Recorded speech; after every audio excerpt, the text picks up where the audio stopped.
देश के सामान्य जनता के सामने एक संदेश था। आपने बोला था जब अयोध्या में कार सेवा हुई थी तो गोलियां चली थी, अगली कार सेवा होगी तो फूल बरसाए जाएंगे। अगली कार सेवा कब शुरू हो रही है सर?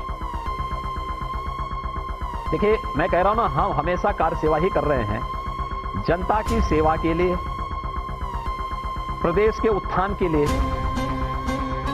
निस्वार्थ भाव के साथ की जाने वाली सेवा ही कार सेवा है। और ये जो सेवा है, ये कार सेवा का ही रूप है।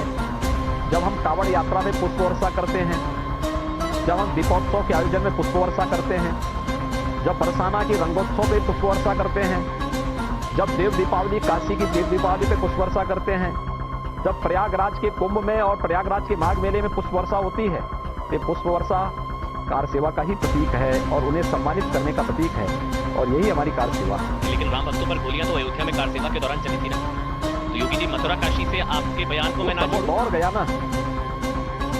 देखिए, वह दौर गया जब हिंदू समाज को अपने पवित्र स्थलों के लिए संघर्ष करना पड़ा था, खून बहाना पड़ा था।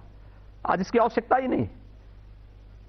भारत के संविधान पर, भारत की विधि व्यवस्था पर, भारत के लोकतंत्र पर हमारा विश्वास है।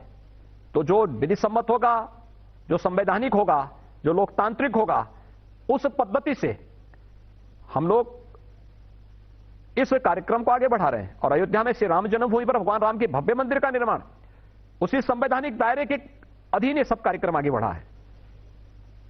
अब वो समय गया जब वोट बैंक की राजनीति के तहत राम भक्तों पर गोलियां चलाई जाती थी। आज नहीं कोई गोली चला सकता। आज तो भगवान राम का भव्य मंदिर का निर्माण हो रहा है। प्रधानमंत्री मोदी जी ने 5 अगस्त 2020 को अयोध्या में भगवान राम के भव्य मंदिर का शुभारंभ कर दिया है। अब कहां से गोली चलाने की बात आएगी? तो रामलला हम आएंगे के बाद अब कृष्ण लला हम आएंगे। देखिए, मथुरा में तो कृष्ण की ही पूजा होती है।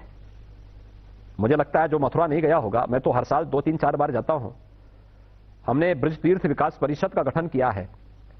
मथुरा का ही नहीं, वृंदावन का भी, बरसाना का भी, गोकुल है, नंदगांव है, बलदेव है, इन सभी तीर्थों का विकास हम लोग कर रहे हैं। ईदगाह भी है।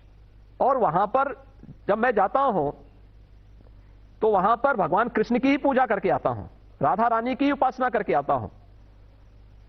तो आप कृष्ण लीला की बात कहां से? कृष्ण लीला तो वृंदावन के कण-कण में हमने कृष्ण का वास माना है। तो वहां पर इस बात की कोई बात, इस प्रकार की कोई चर्चा ही नहीं। वहां पर तो हमेशा वहां पे जय श्री कृष्ण ही होता है। वहां पे राधे राधे की बात कोई करता है। वहां कोई दूसरी चर्चा होती ही नहीं। तो फिर डिप्टी सीएम, आप काशी में जाएंगे, वहां पे हर हर महादेव के नारे लगते हैं। आप अयोध्या में जाएंगे, जय श्री राम के नारे लगते हैं। आप प्रयागराज में जाएंगे, वहां पे हर हर गंगे के नारे लगते हैं।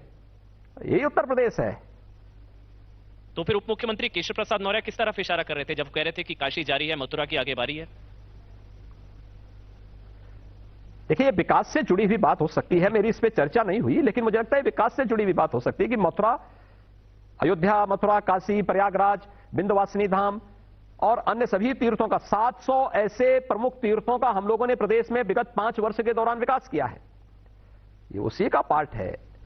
अयोध्या है, मथुरा है, काशी है, ये हमारी सप्तपुरियों में भी आती है। अच्छा, तो विकास तो हर एक जगह हो रहा है। वहां का आध्यात्मिक, वहां का सांस्कृतिक, वहां का भौतिक, हर प्रकार का विकास होना चाहिए। समग्र विकास की प्रक्रिया के साथ जोड़ना है, और उस समग्र विकास की प्रक्रिया के साथ जोड़ने की एक कार्रवाई हमारी है।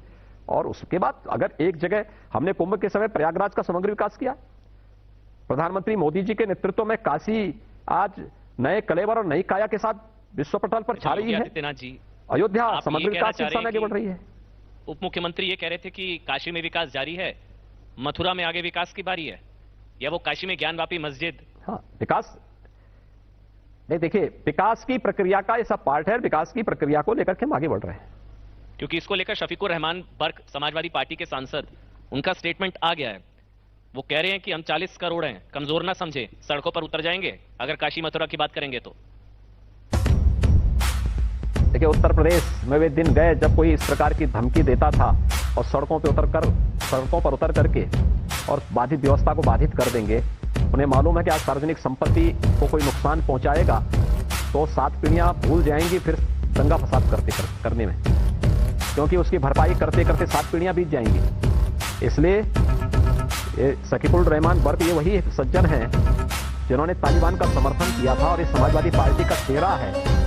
इससे ज्यादा शर्मनाक स्थिति और क्या हो सकती है? कोई पार्टी का भी खंडन नहीं करती, उस तालिबान का समर्थन करती है जो तालिबान देश की आधी आबादी का विरोध करता हो, महिलाओं का विरोध करता हो, बच्चों के विरोधी हो।